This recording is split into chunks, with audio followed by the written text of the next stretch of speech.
Olá a todos, nos reunimos de novo em nome do Pai, do Filho e do Espírito Santo e iniciamos a nossa caminhada com a oração do próprio Jesus. Pai nosso que estás nos céus, santificado seja o vosso nome, venha a nós o vosso reino, seja feita a vossa vontade, assim na terra como no céu.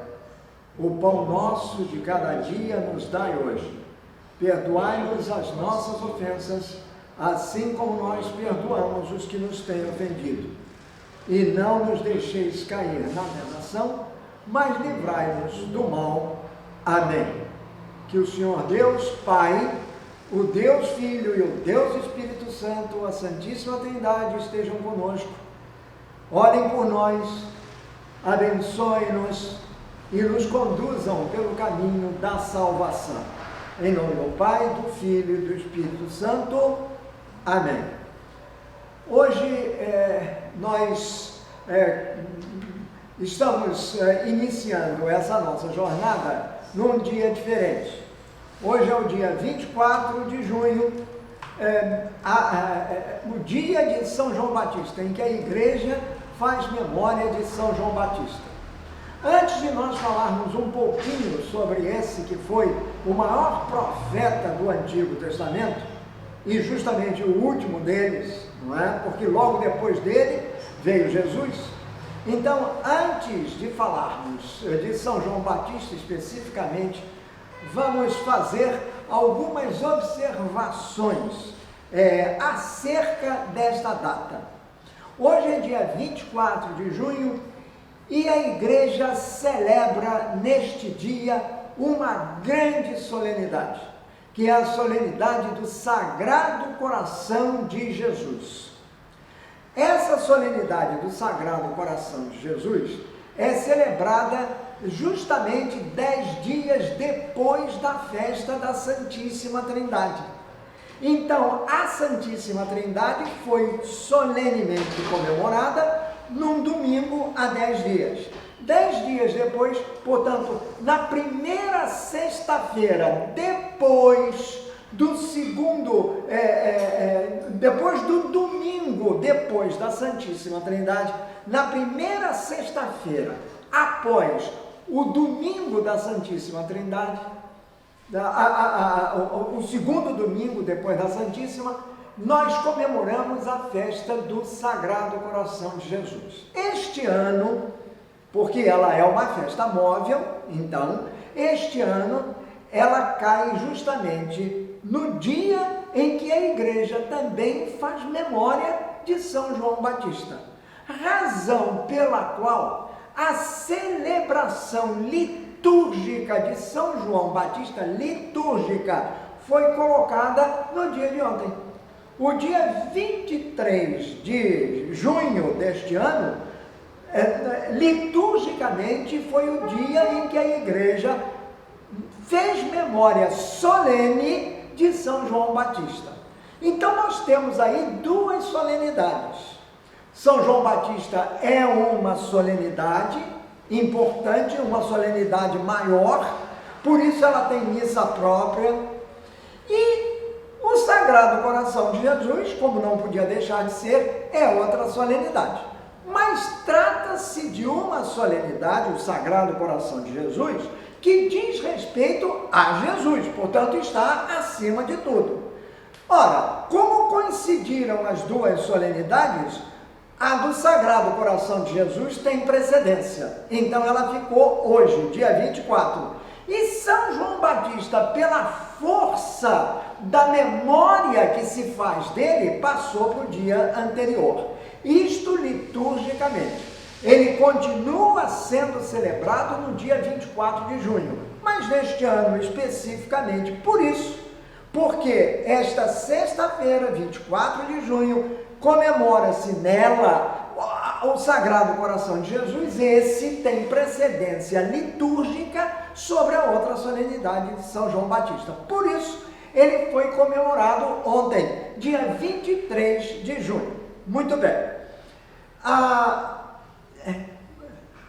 São João Batista é o único único santo da igreja, o único santo que tem duas datas de memória no calendário litúrgico. Tem a data do seu nascimento e tem a data do seu martírio. O nascimento de São João Batista é celebrado no dia 24 de junho. E o martírio de São João Batista no dia 29 de agosto. Então, o que ocorre é que ele é tão grande diante de Deus, embora ele tenha na sua vida terrena se apequenado para que o próprio Deus se elevasse. E essa foi a missão dele, ele próprio disse isso. Então, João Batista, ele é tão grande, a ponto de Jesus ter dito dele, que não houve homem nascido de mulher maior do que João Batista. João Batista foi o maior de todos, está lá em São Mateus, capítulo 11, versículo 11. De todos os homens nascidos de mulher, João Batista foi o maior. Esse foi o maior elogio que João Batista poderia ter recebido e recebeu da boca do seu primo, que era Jesus, o Filho de Deus. Portanto, ele recebe esse elogio do próprio Deus. É o maior de todos. E é exatamente por isso, por causa do relacionamento que existe entre ele, João Batista, e Jesus Cristo, é em função disso que a igreja faz memória dupla de João Batista. Os outros cuja data de nascimento humano, os outros dois que são comemorados são justamente Jesus, comemora-se dia 24 e 25 de dezembro, e Nossa Senhora, que também tem a sua data comemorada. Então, normalmente, o que a igreja faz é celebrar a memória dos seus santos no dia da sua morte, porque é esse dia que marca o seu nascimento para a vida eterna, o seu nascimento na glória de Deus. Então, esse é que é o dia do nascimento. No caso de todos os santos, acontece isso. Marca-se o dia da sua morte, ou morte natural, ou morte de martírio. Agora mesmo, no dia 21 de junho, há 3 dias, a igreja fez memória de um grande santo, São Luís Gonzaga. Ora, São Luís Gonzaga morreu num dia 21 de junho. Por isso, a sua data de memória é 21 de junho. Sabe-se exatamente quando ele nasceu, a data do nascimento dele. Não é nesse dia que se faz memória do nascimento dele, mas no dia da sua morte. Então, como São Luís Gonzaga, todos os demais santos, a mesma coisa. Comemora-se o dia do seu nascimento para a eternidade, do seu nascimento na glória de Deus. Mas com João Batista, não. João Batista comemora-se o dia do nascimento dele, o nascimento terreno dele, e o dia do seu martírio. O mesmo acontece com Jesus e com Nossa Senhora. São os dois. De São José, por exemplo, nós comemoramos o dia 19 de março. Estabeleceu-se como dia 19 de março o dia da sua memória. Não sabemos exatamente quando ele morreu, a data, não sabemos. E é de data que nós vamos falar agora. Vamos passar agora para João Batista especificamente, porque que é o dia 24 de junho, o dia da solenidade de São João Batista. Por que o dia 24 de junho? Então, vamos passar aqui para esta parte, em que nós vamos fazer um estudo sobre as datas. Bom, em primeiro lugar, é bom que se diga que não é interesse dos evangelistas contar história como nós temos história. A história da humanidade, a história do Brasil, a história da guerra da Rússia com a Ucrânia. Não, isso já vai virar história num determinado momento. Aí nós temos datas específicas, não é? De início, a data do conflito, terminou. A mesma coisa na nossa vida. Temos a data do nosso nascimento, temos a data do nosso batismo, tudo isso é marcado, sendo que a data do batismo, que é muito importante, fica completamente esquecida. Raramente nós encontramos uma pessoa que saiba qual é a data do seu batismo. Eu mesmo só fiquei sabendo quando eu fui batizado agora recentemente, porque fui fazer uma pesquisa para achar a data do batismo dos meus irmãos e resolvi ver a minha também. Porque o Papa Francisco, faz algum tempo, num parênteses isto, ele dizia numa das suas audiências gerais, ele perguntou ao povo sentado lá, ouvindo aquelas milhares de pessoas, quem sabia a data do batismo. Ninguém levantou o braço. Aí ele disse que a data do batismo é muito importante, porque é o dia em que nós entramos, nós somos admitidos como na igreja de Cristo e nos tornamos cristãos, isto é, irmãos de Cristo, pelo batismo. Então o batismo tem que ser para nós cristãos uma data importante. Pois muito bem. Então, o centro de todo o Evangelho é Jesus Cristo. Não se foge disso.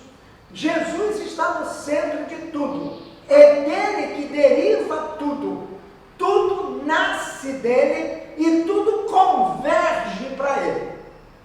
Então, os evangelistas, especialmente Lucas, que é um evangelista da infância de Jesus, embora ele narre o nascimento de Jesus com riqueza de detalhes, e ele explica isso no prólogo do seu evangelho, capítulo 1, logo nos primeiros versículos, ele explica exatamente isso. Ele vai dizer, escrevendo para um amigo dele chamado Teófilo, que pode ser qualquer um de nós, já que Teófilo quer dizer amigo de Deus, e nós o somos. Ele diz o seguinte: muitas pessoas têm se esforçado para escrever a história das coisas que aconteceram entre nós. Quais são as coisas?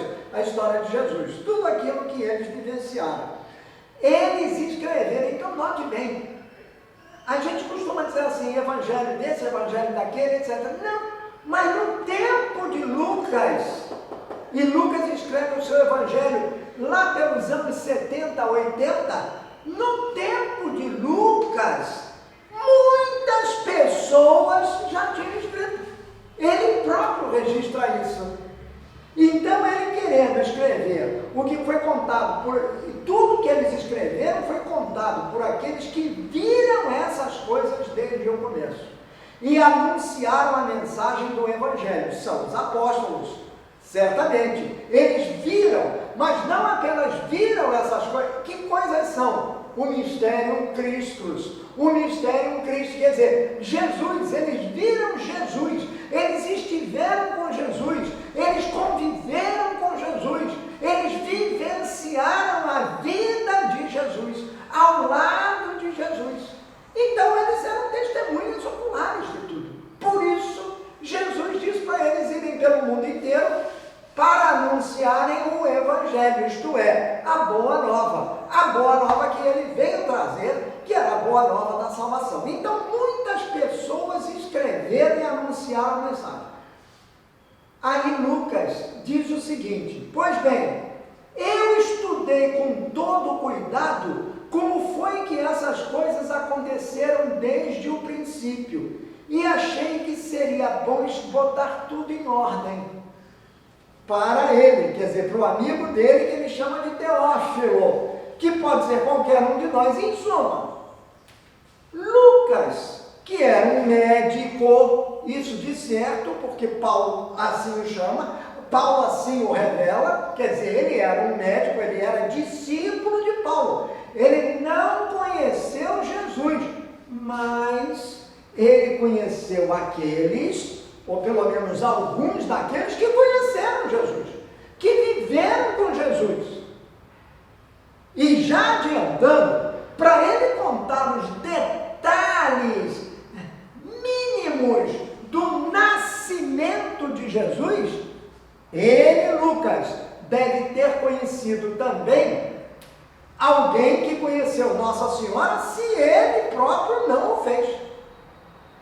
Que aí a gente não pode, porque ele conta detalhes que somente uma testemunha, não é uma testemunha ocular, mas a própria pessoa poderia ter. Quem é que poderia contar a visita do anjo Gabriel a Nossa Senhora? A não ser ela própria. Quem é que estava lá, vendo, espiando a hora que o anjo chega, etc? Ninguém, a não ser ela. Agora, ela pode ter contado, certamente, para outra ABC. E esse ABC pode ter dito.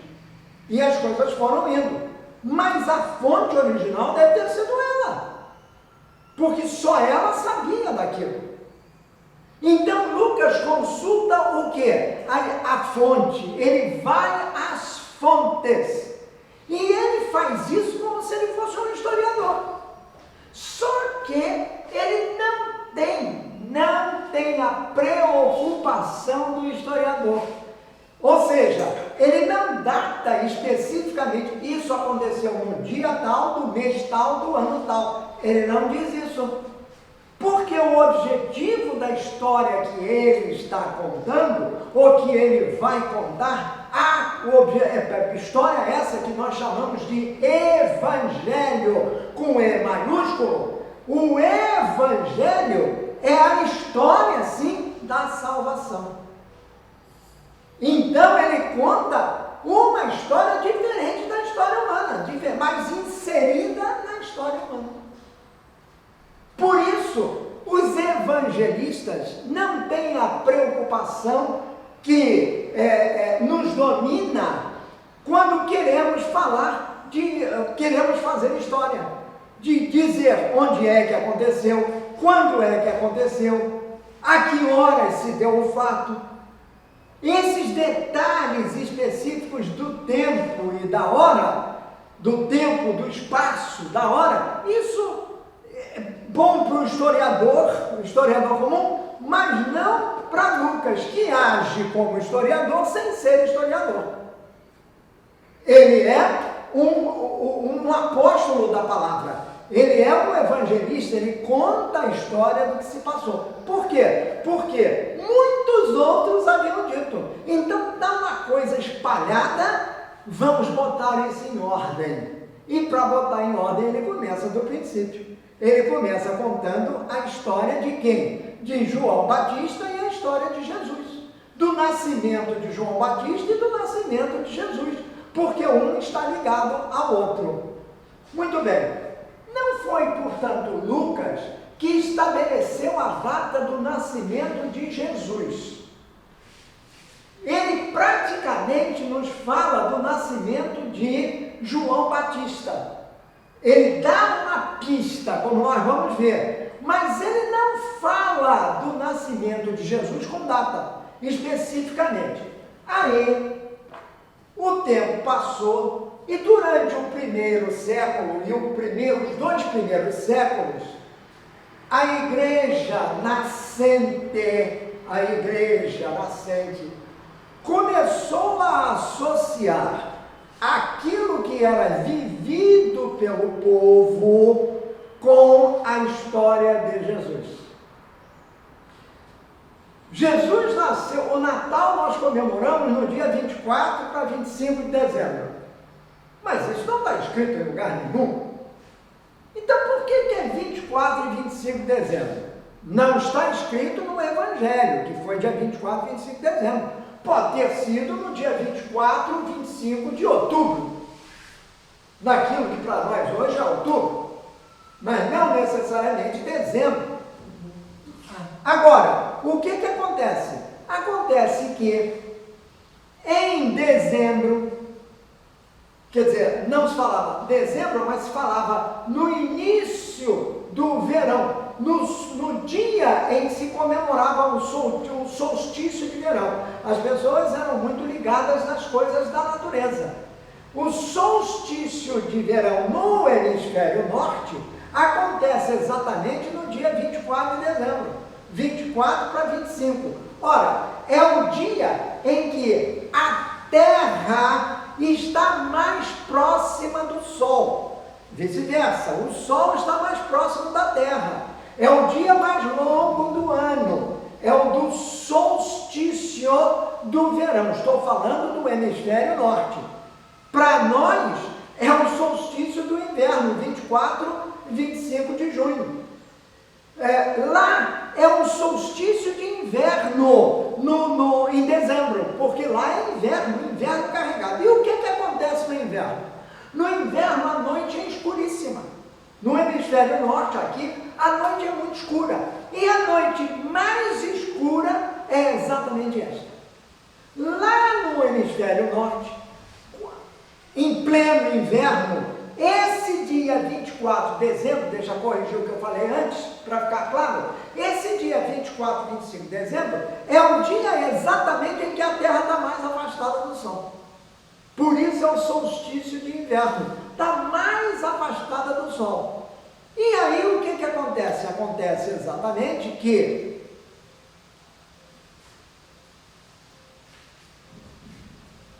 aparece o Sol. O Sol aparece, ele está longe, mas ele sempre aparece e rompe as trevas, porque a partir desse dia, o dia vai se estendendo, vai se alongando, a caminho de quê? Do verão, quer dizer, do aparecimento total do Sol, da sua força total sobre a Terra.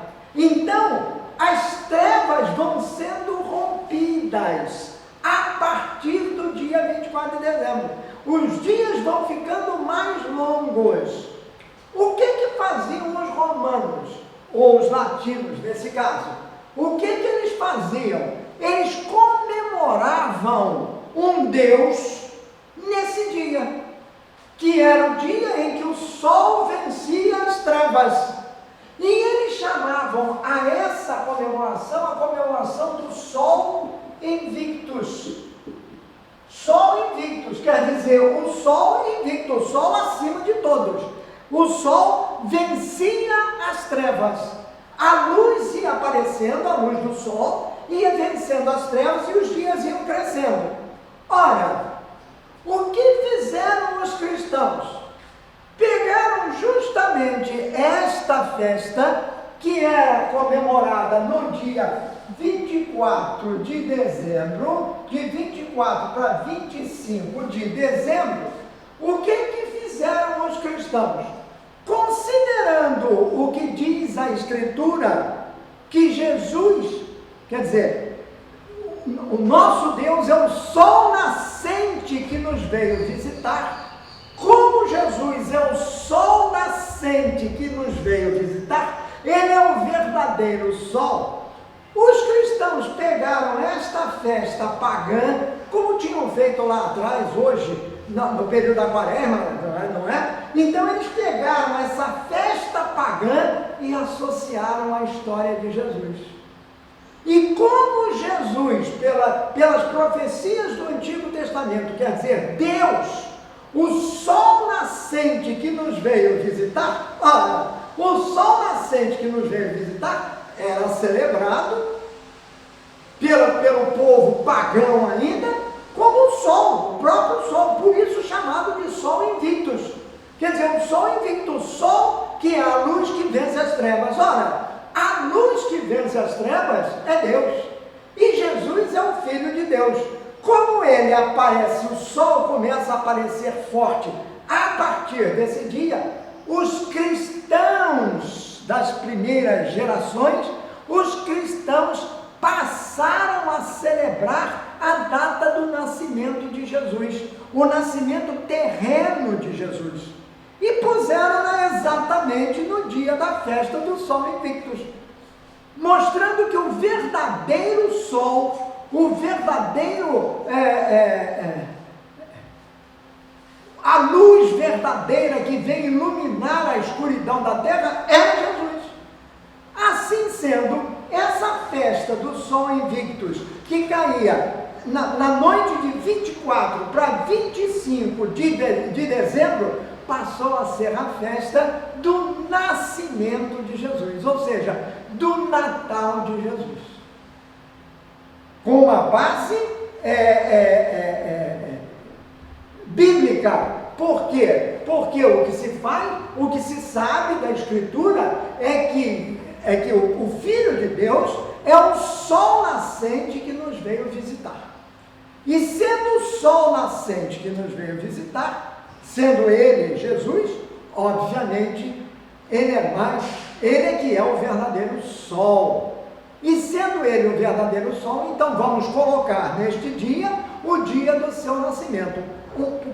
Os cristãos fizeram isso pela nossa necessidade humana de datar os acontecimentos principais da nossa vida. Então a datação do Natal está presa a isso. Não que Jesus tenha nascido num dia 24 de dezembro. Não. Isso foi uma criação, foi uma adaptação de uma festa pagã ao nascimento de Jesus, como era feito com todas as outras coisas. Foi da mesma maneira, é uma adaptação pagã ao nascimento, pagã foi adaptado e colocado como Jesus. Aí, para nós, o dia 24 de dezembro passou a ser o quê? O dia do Natal. Não é? O dia do Natal. Muito bem. São Lucas não fala disso. Eu estou falando, isso veio depois de São Lucas. Agora, do que São Lucas fala é do seguinte: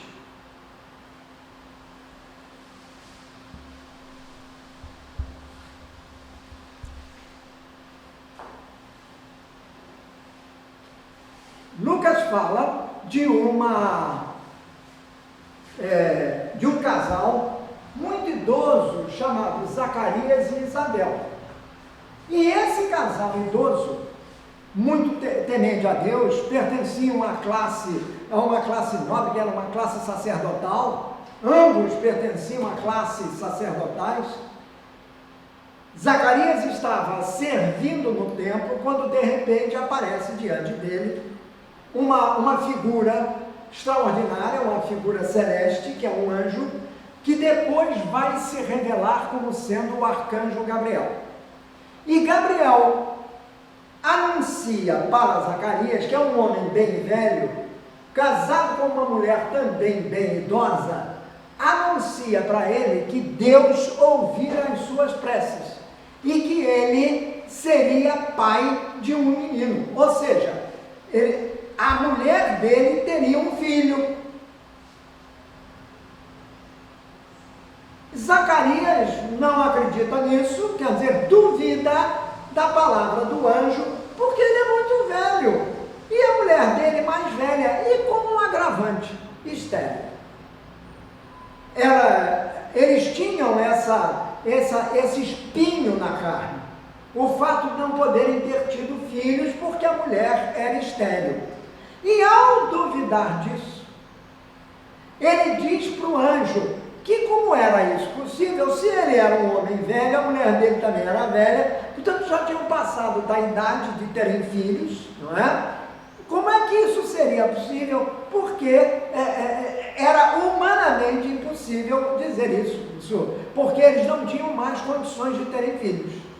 Aí o anjo se revela e vai dizer para ele: ora, a tua mulher vai ter um filho, porque eu estou te dizendo isso. É Deus que manda dizer. Muito bem, porque para Deus nada é impossível. Para o homem isso é impossível, mas para Deus não é impossível. E como tu duvidaste, tu vais perder a fala.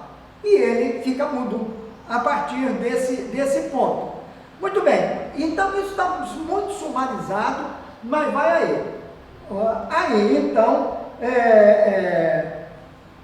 ele vai para casa, mudo, as surpresas, etc. Muito bem. Aí, Meses depois, o mesmo anjo aparece a uma jovem virgem na cidade de Nazaré. Esta virgem se chamava Maria. E ele revela a Maria uma coisa extraordinária. Ela será mãe. Ela pergunta: como é que isso pode acontecer se eu não conheço o homem? Não conheço e não pretendo conhecer. Aí o anjo diz para ela que o poder do Altíssimo desceria sobre ela, quer dizer, o Espírito de Deus ia descer sobre ela, e ela iria conceber um filho que seria chamado Filho do Deus Altíssimo. Deus, o Senhor, vai fazê-lo rei, como foi o antepassado dele, o rei Davi. Ele será para sempre rei dos descendentes de Jacó, quer dizer, o rei de Israel. E o seu reino não terá fim. Aí, depois dessa revelação, Maria diz que não conhece homem. Mas ele então continua explicando: o Espírito Santo virá sobre você e o poder do Deus Altíssimo a envolverá com sua sombra. Isso é escrito por Lucas. Não é o anjo Gabriel que veio aqui contar para a gente. Não, isso foi escrito por Lucas. Como é que Lucas soube disso? Certamente porque ele conversou com a fonte. Ele diz lá atrás que ele foi às fontes. E se ele foi às fontes, ele deve ter ido a Maria. Se não foi a Maria, foi uma pessoa muito próxima. São João, por exemplo, que devia saber disso. João, evangelista. Porque lembre-se que na cruz, Jesus chamou Maria, apontou João e disse: eis o teu filho. E para ele disse: eis a tua mãe. E a partir desse momento, o discípulo tomou Maria como mãe e levou-a para casa. Certamente, eles não ficavam conversando abobrinhas, só viviam falando de Jesus. E Maria deve ter contado essas intimidades para João. Ora, se Lucas, que certamente conheceu João, se Lucas não ouviu isso diretamente de Maria, deve ter ouvido de São João. Por isso ele revelou, com essa riqueza de detalhes. Para Deus nada é impossível. Então, depois de ele dizer para Maria que tudo que iria acontecer nela era da vontade de Deus, mas que Deus esperava uma resposta dela para que essas coisas acontecessem, aí o que houve? Ele disse exatamente o seguinte: para garantir a Maria que o que ele estava dizendo era o que ia acontecer, ele diz assim: fique sabendo você que tua parenta Isabel está grávida. Maria ficou sabendo da gravidez de Isabel. Isabel é a mãe de João Batista. Ficou sabendo da gravidez de Isabel pelo anjo. Então o anjo, para garantir a Maria que o que acontecerá com ela já acontecera também de uma maneira inusitada, de uma maneira diferente, de uma maneira única, que só Deus poderia realizar, já que Isabel era grávida, era estéril. Então ele diz assim: fique sabendo que sua parente Isabel está grávida, mesmo sendo tão idosa. Ela era tida por estéril. No entanto, agora, outra revelação de Gabriel: ela já está no 6º mês de gravidez. Porque para Deus nada é impossível.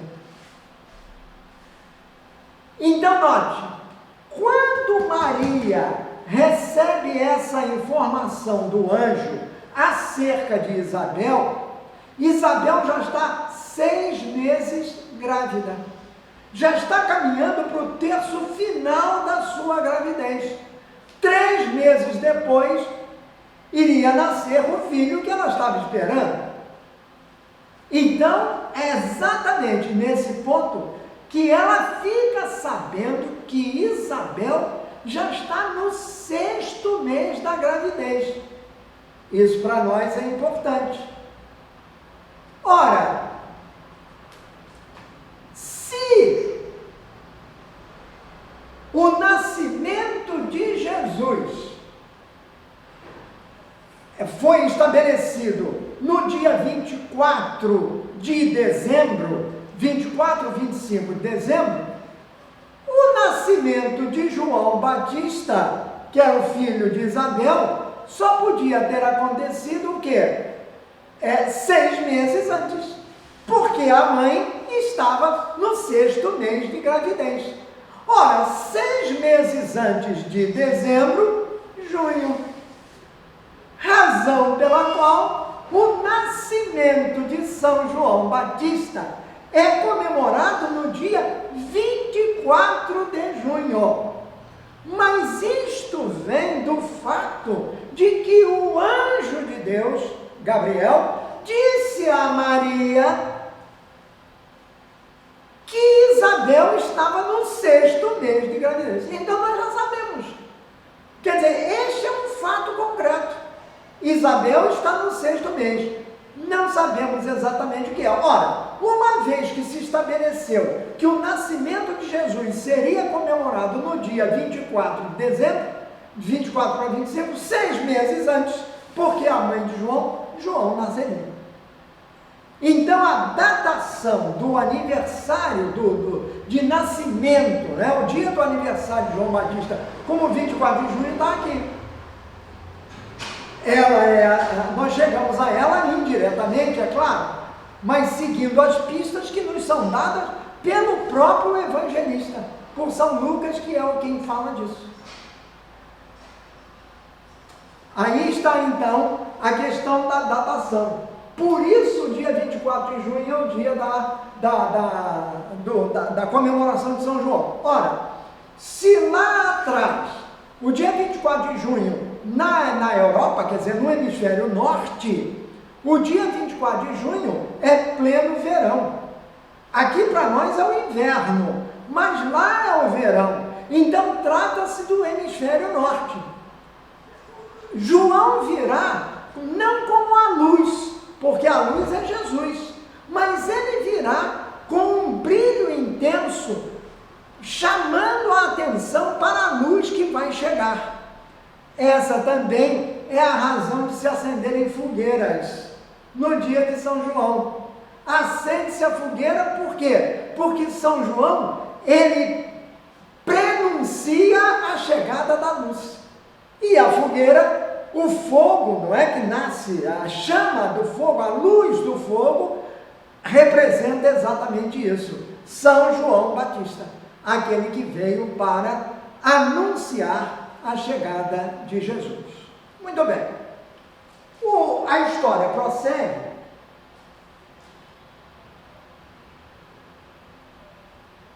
A história prossegue e nós chegamos então a um outro ponto. Maria vai visitar Isabel e Maria leva dentro de si o menino Jesus.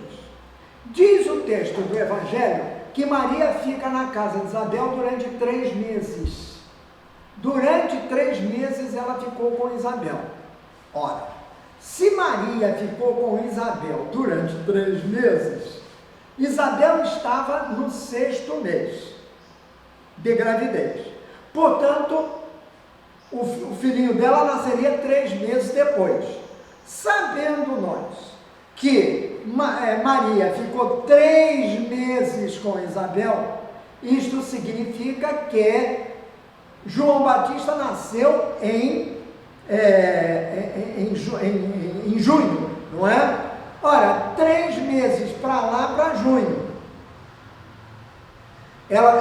Em junho, Maria tinha 3 meses, ela já estava grávida do filho. Então ela chegou lá no filho já grávida de Jesus. Tanto que Jesus e João se encontram no ventre de suas mães. E aí, Isabel diz que ao som da voz de Maria, o menino mexeu-se no ventre dela. quer dizer, saudou Maria. O menino era João. Pois bem, então vai haver um dia, quer dizer, 3 meses depois, vamos dizer lá pelo mês de junho, João vai nascer. João vai nascer.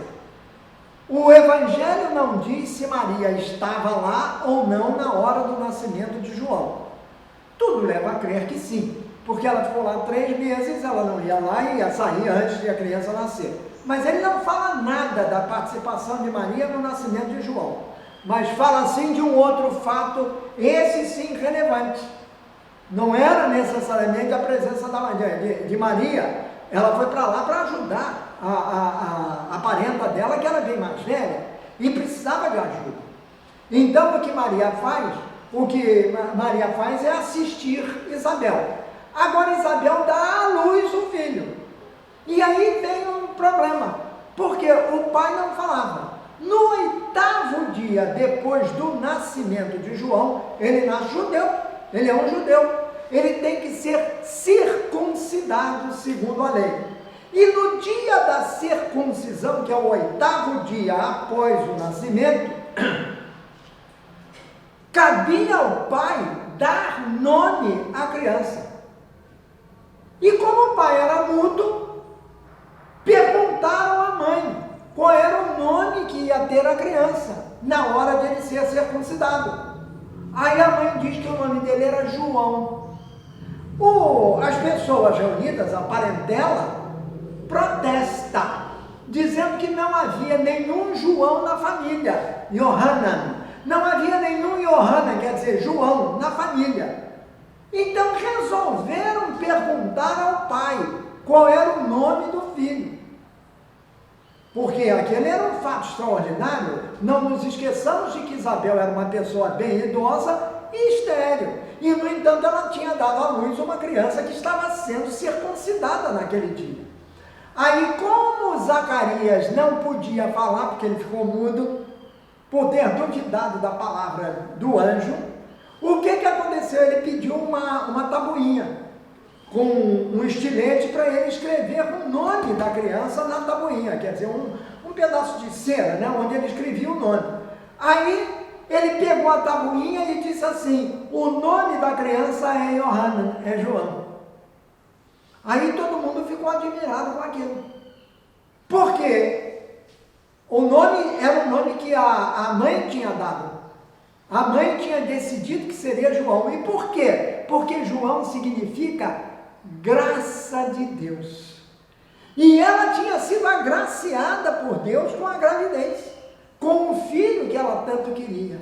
Então, João tem esse nome porque ele significa graça de Deus.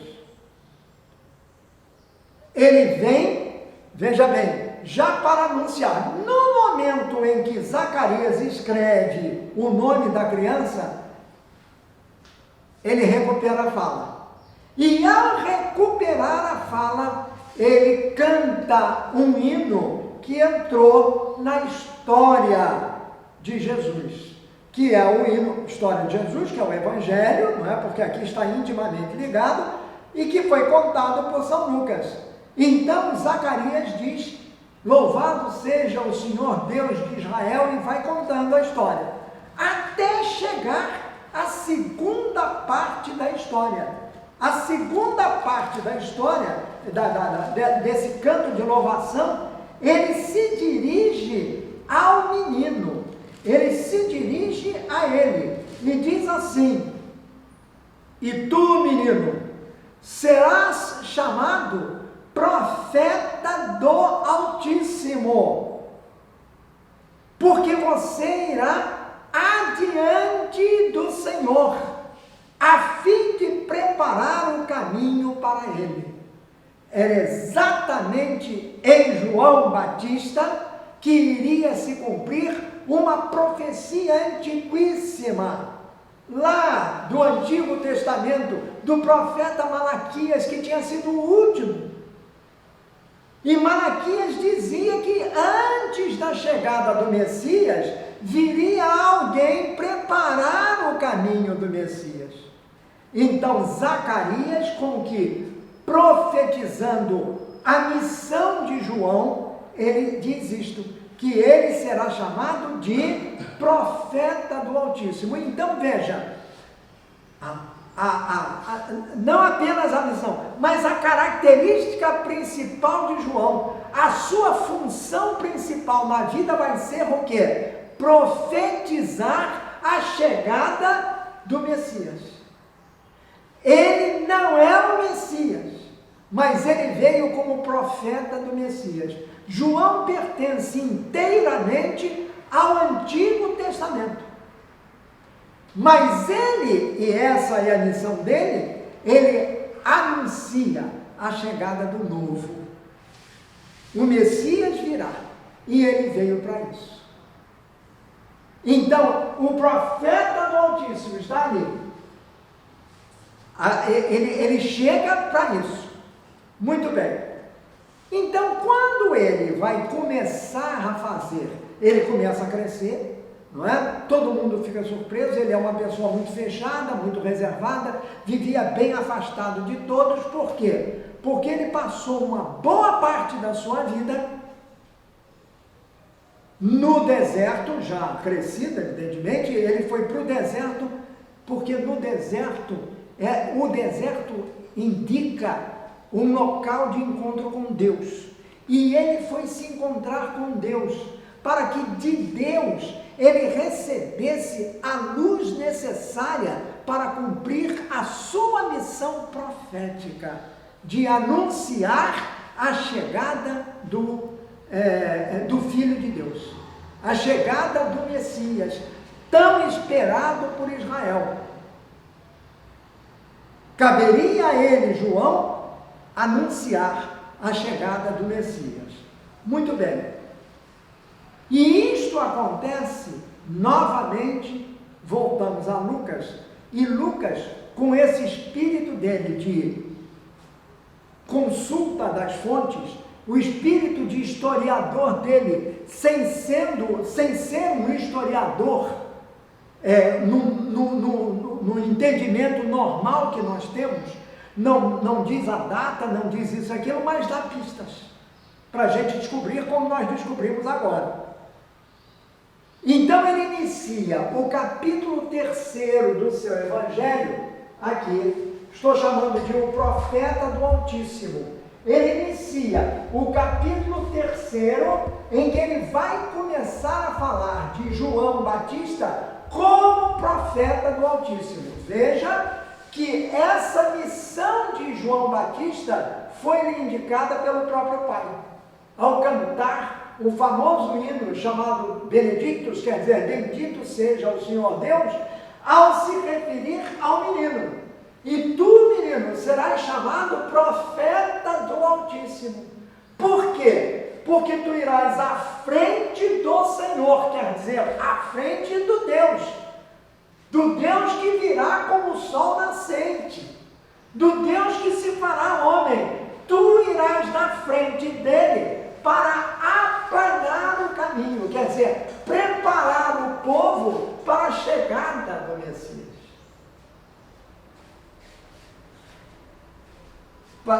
Esse é um momento tão grande, tão grandioso na história da salvação, que precisa de uma preparação. E aquele que veio para preparar era exatamente João Batista. Aquele que seria chamado de João Batista, porque ele vai preparar pelo batismo. Então, o que acontece? Lucas, e isso eu quero chamar bem a atenção, porque com a nossa obsessão por situar os acontecimentos no tempo e no espaço, uma obsessão que nos leva a querer saber os minutos exatos em que as coisas aconteceram, e aí nós perdemos de vista o sentido principal daquele acontecimento, porque nos atemos a essas miudezas. Somos capazes de ver a árvore, mas não enxergamos a floresta diante da gente. Então, o que acontece? Lucas, como que, não necessariamente, mas como que a satisfazer essa nossa vontade, essa nossa obsessão humana, Lucas inicia o capítulo 3, e por isso como nós vamos vendo no capítulo 3º, eu já coloquei, eu dividi em 3 partes. Primeiro, os versículos 1 e 2. Vamos ao versículo 1 e 2 e ver o que ele vai falar. Ele diz assim: no 15º ano, gravem bem isso, mas depois vejam lá, leiam isso. No 15º ano do reinado de Tibério César, como imperador romano. Então, ele está falando daquele que era a figura principal do mundo. O imperador romano, ele era o senhor do universo conhecido, porque Roma controlava o mundo todo conhecido. Qual era o imperador? Era Tibério. Imperador Tibério, que chamava Tibério César, que já está no 15º ano do seu império, quer dizer, do seu reinado. Então fazia 15 anos que Tibério era o imperador romano. Ora, para isso nós temos indicações nos livros de história. Nos livros, qualquer livro de história vai indicar exatamente quando é que começou o reinado de Tibério e quando é que terminou o reinado de Tibério. Ele reinou de que ano a que ano, não é assim? A Rainha Elizabeth está há 70 anos no trono, acaba de ser comemorado o jubileu de platina dela. Nós sabemos quando foi que ela ascendeu ao trono e ela ainda está lá no trono. Então comemorou-se agora 70 anos da ascensão dela ao trono, 70 anos de rainha. Muito bem, então aqui nós estamos no 10º, que veja que Lucas é preciso na datação. Então, mas ele não fala só disso não, ele diz outras coisas que nos permitem situar este acontecimento, do qual ele vai falar, e vai falar em vista da salvação que será trazida pelo Messias. Ele continua dizendo o seguinte: nesse tempo, Pôncio Pilatos, lembram-se desse? Pôncio Pilatos, olha aqui, Pôncio Pilatos era o procurador da Judéia. Nesse tempo aqui, Pôncio Pilatos era o governador da Judéia. Herodes governava a Galileia. Herodes governava a Galileia. O seu irmão Filipe governava a região da Itureia e Traconítide, e Lisânias era o governador de Abilene, os 3 filhos de Herodes o Grande. Nós temos Herodes Antipas, nós temos o segundo, que é Filipe, e o terceiro, que é Lisânias, os 3 irmãos filhos de Herodes o Grande. Muito bem, e Anás e Caifás eram os grandes sacerdotes. Então você tem Pôncio Pilatos, você tem Herodes, que é Herodes Antipas, e os irmãos, olha bem, e depois, finalmente, ele fala de Anás e Caifás. Olha bem, se nós lermos este texto com o seu sentido mais profundo e mais elevado, ao mesmo tempo, porque é um sentido teológico, nós vamos notar aqui algumas coisas. O nome de Pôncio Pilatos, o nome de Herodes Antipas e o nome de Anás e Caifás já nos fazem lembrar de quê? Da cruz. Porque esses serão os personagens envolvidos na hora da morte de Jesus.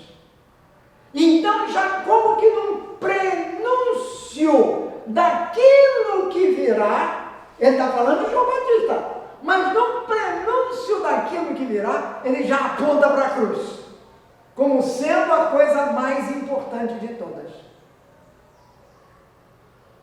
Agora veja, alguém perguntará, mas quando é que isso dadas por São Lucas, o quando aqui quer dizer o ano, não é? O tempo no espaço em que isso acontece. O espaço a gente já sabe, ele cita aí a Galileia, ele cita a Itureia, a Bilênia, etc, etc, etc. A Judéia, e Pôncio Pilatos era o governador de toda a Palestina. Então ele já situou as pessoas no espaço. Isso é coisa de história. Você situa no espaço. Segundo, ele fala de algumas pessoas cujo tempo de vida e o tempo de governo, sendo os governantes, são sabidos. Ora, sabe-se que Pôncio Pilatos chegou à Judéia no ano 26, aquele que para nós é o ano 26 depois de Cristo. E ele foi governador entre 26 e 36. Ele ficou 10 anos como governador da Judéia. 10 anos. Depois ele foi chutado. Com outro imperador ele foi mandado embora. Mas durante 10 anos ele ficou lá. Então, quando ele situa isto que aqui está, sabemos que Pôncio Pilatos foi entre 26 e 27, nós podemos, a partir daí, chegar a uma conclusão aqui sobre Tibério. Provavelmente, Tibério, se 26 menos 15, dá o quê? 11, não é isso? Ano 11. Ou então ano 12. Percebe aí? Ano 11 ou ano 12. Um dos dois. E o ano em que ele chegou foi o ano 26. Então, vendo-se tudo isso, nós temos que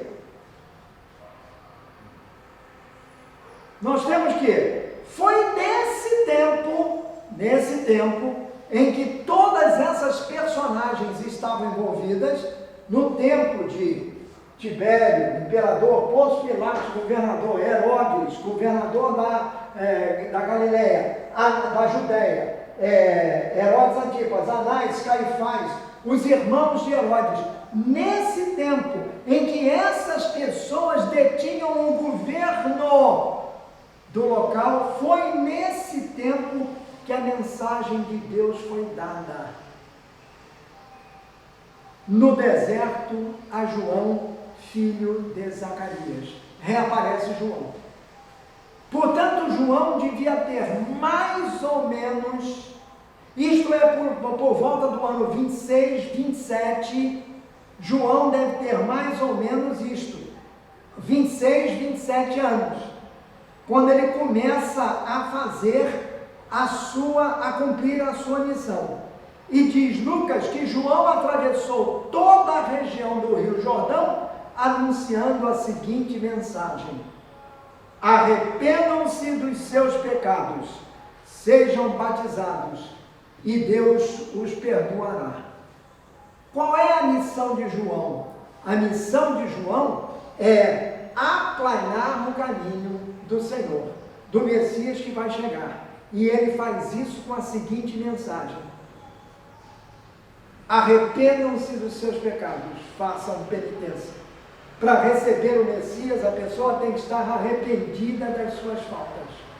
Segundo lugar, arrependam-se dos seus pecados, e ele diz assim: e sejam batizados. João, portanto, ele liga o arrependimento dos pecados ao batismo, e o batismo é isto: uma vez arrependido dos pecados, o sujeito era batizado. E como é que isso se dava? O penitente chegava e declarava, quer dizer, contava, vamos dizer assim, os seus pecados para todos os outros, para o povo inteiro ali reunido. Ele chegava e dizia quem é que ele tinha sido, o que ele tinha feito, quais eram os erros que ele havia cometido, que ele queria se renovar completamente. Ele queria quer dizer, passar a ser uma outra pessoa. E por isso ele pedia a João que o batizasse. E João então o fazia imergir nas águas do Rio Jordão, para que ele se purificasse. Então o pecador, primeiro, contava os seus pecados, segundo, prometia se arrepender dos seus pecados, e terceiro, só a partir daí é que ele recebia o batismo de purificação, que é o batismo na água. Então o nosso batismo surge disso. Então ele surge, e João então o batizava. Quer dizer, ele era purificado por João. Só que João era um homem que atraía todos pela sua fala, pela sua mensagem, pela força interior que dele emanava, porque ele estava cheio do Espírito de Deus. Mas ele falava como um profeta do Antigo Testamento, que era o que ele era. Ele era o profeta do Altíssimo. E ele estava aplanando o caminho para a chegada do Senhor. Só que o povo começou a cercar João, considerando-o já o Messias, aquele que viria salvar todo mundo. Aí João volta-se para eles e diz assim: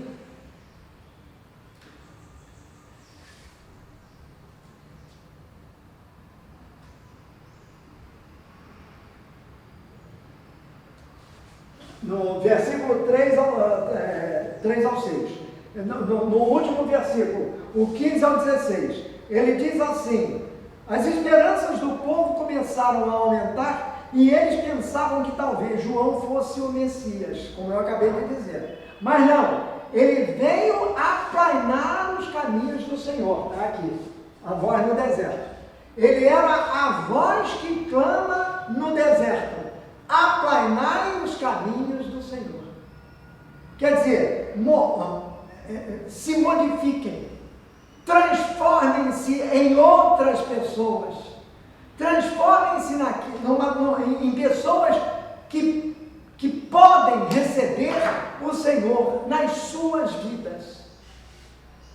A palavra dele, repito, era tão forte, tão poderosa, que as pessoas passaram a achar que ele era o Messias. Aí, lá no versículo 15 e 16, ele vai dizer assim: eles pensavam que talvez João fosse o Messias, aquele povo que ele estava batizando, mas João disse: eu os batizo na água, eu batizo vocês com água, mas está chegando alguém que é mais forte do que eu, que é mais importante do que eu, e eu não mereço a honra de desamarrar as correias de suas sandálias.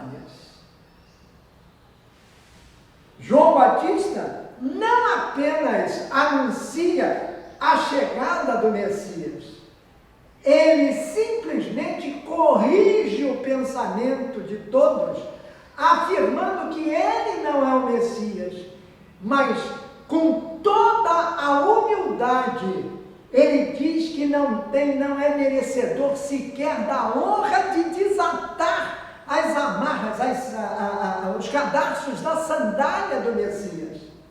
Isto significa que João se coloca inteiramente a serviço daquele que vem. Ele vive em função deste que vem, que é o Messias verdadeiro. E o faz com total dedicação, em absoluta e inteira humildade. Mais tarde ele dirá também: eu me abaixo para que ele se eleve. João veio como um facho de luz na escuridão, mas não era luz. Ele age humildemente, ele vai fazer um trabalho, ele não se considera digno de desatar as sandálias do Messias. Isto era trabalho de escravo.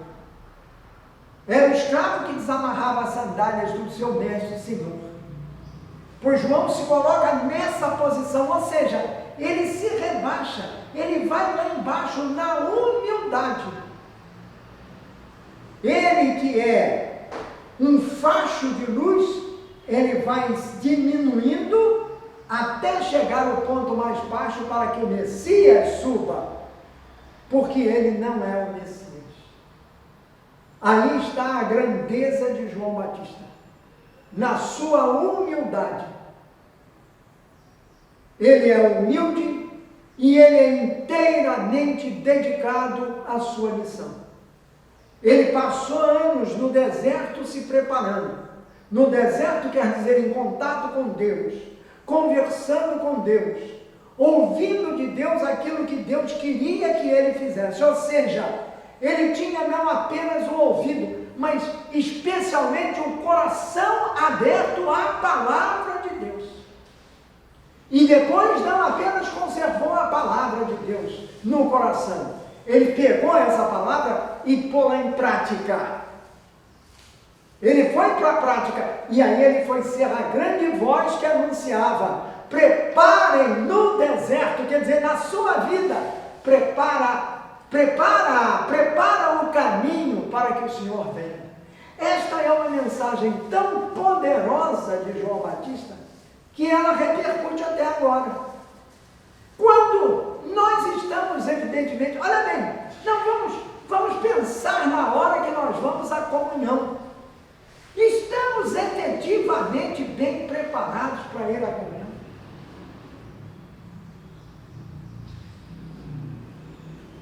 Vamos à comunhão, somos comunhão para recebermos a comunhão.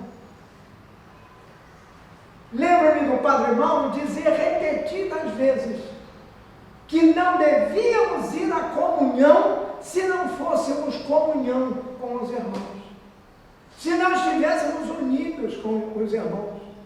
O Papa, uma das grandes batalhas desta guerra insana que o Papa vem travando desde o início do seu pontificado, é exatamente a guerra que divide a igreja também. Falta o quê? União, falta unidade. Estamos nós efetivamente unidos a Deus para o recebermos no nosso coração? A mensagem de João é muito poderosa. Quando ele diz, eu sou a voz que clama no deserto, ele repete Isaías, eu sou a voz aqui, eu sou a voz que clama no deserto. Não é assim o texto original. O texto original, ele diz assim, eu sou a voz que clama, dois pontos, preparai no deserto, preparai na vida os caminhos do Senhor.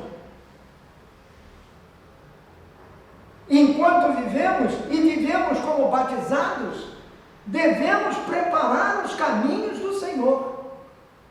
E depois fazer como João. Se temos alguma missão a cumprir, cumpramos-la, mas sempre sabendo que acima de tudo está o Salvador.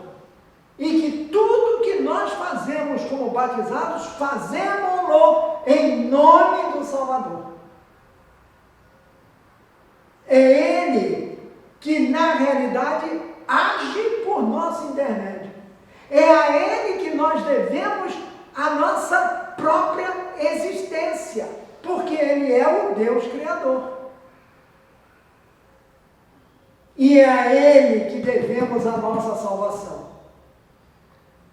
João, o grande João Batista, chamado Batista porque ele promovia esse tipo de batismo, entrar na água do Jordão, fazer a pessoa submergir naquela água, e quando ele saía da água, ele já saía purificado. Então, ao dizer que ele não era o Messias, ele diz também exatamente isso, que virá um dia em que ele não é o Messias. Eu batizo na água, mas virá aquele que os batizará no Espírito Santo e com o fogo. Ainda no outro dia, nós comemorávamos a vinda do Pentecostes. E isto é representado também por Lucas, nos Atos, com línguas de fogo, não é? Pairando sobre os apóstolos e Nossa Senhora. Línguas de fogo. João Batista anunciou. Ele não estava lá, mas ele anunciou. Eu batizo na água, mas ele vos batizará no Espírito Santo. E aí nós nos lembramos. João é um profeta, não é? Quando João batiza Jesus, o que acontece? O céu desce, se abre e vem de lá uma forma, alguma coisa que eles veem que parece uma pomba. E aí ouve-se uma voz: este é meu filho muito amado, em quem pus toda a minha complacência. A voz é de Deus, o Pai. O filho estava sendo batizado por João. E a pomba representava, a partir daí, o Espírito Santo.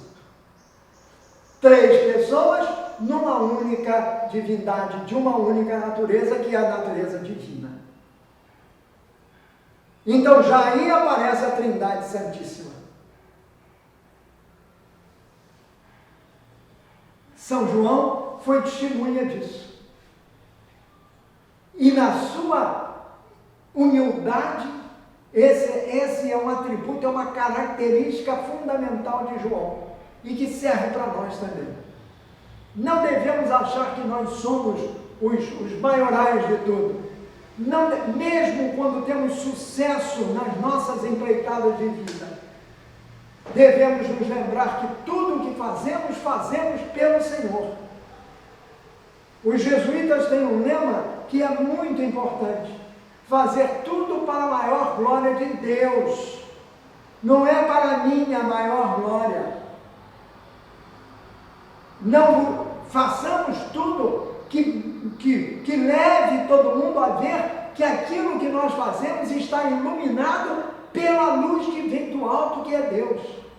Se nós brilhamos, brilhamos porque Deus está em nós. E nós o recebemos no batismo. No batismo que já não é mais o batismo de João, é o batismo de Cristo. Por isso que no momento do nosso batismo nós fomos batizados em nome do Pai, do Filho e do Espírito Santo. Por isso Jesus quis ser batizado. Para transformar o batismo. Dar ao batismo o seu sentido definitivo. Que é exatamente aquele que, naquele momento, nos torna filhos de Deus, unidos a Deus, porque pelo batismo recebemos uma parte da divindade em nós. Somos seres humanos e seres divinos também, porque recebemos o batismo. Batismo que Jesus quis receber. Jesus era judeu. Jesus foi receber o batismo que os judeus recebiam, que era o batismo de João, com uma diferença: a João acorriam os pecadores, e Jesus não tinha pecado nenhum, mas ele quis ser batizado, porque ele sabia que estava com isso assumindo os pecados de todos nós, em todos os tempos.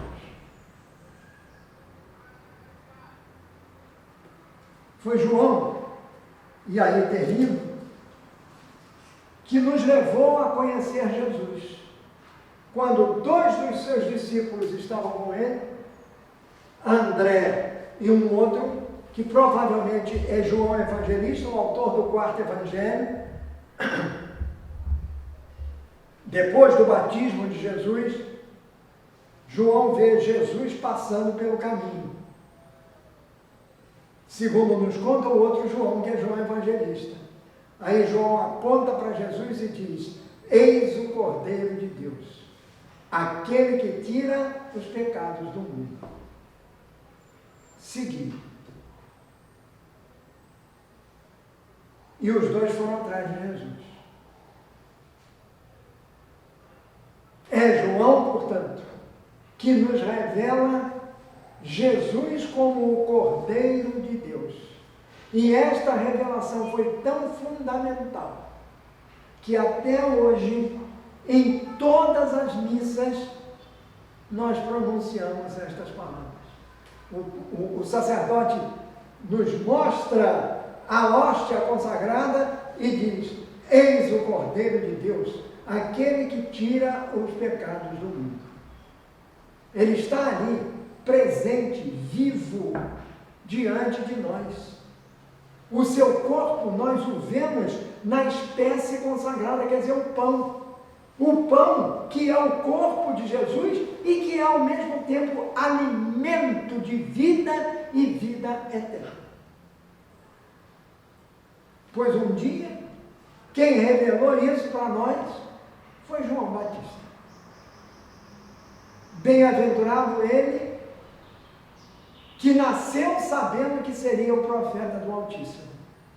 Bem-aventurado ele que, podendo não querer ser o profeta do Altíssimo, seguir um outro caminho, preferiu seguir aquele que Deus havia estabelecido para ele. Bem-aventurado João Batista, que com o seu batismo abriu as portas do batismo de Jesus, e a partir do batismo de Jesus, nós passamos a ser um com o Cordeiro de Deus que tira os pecados do mundo.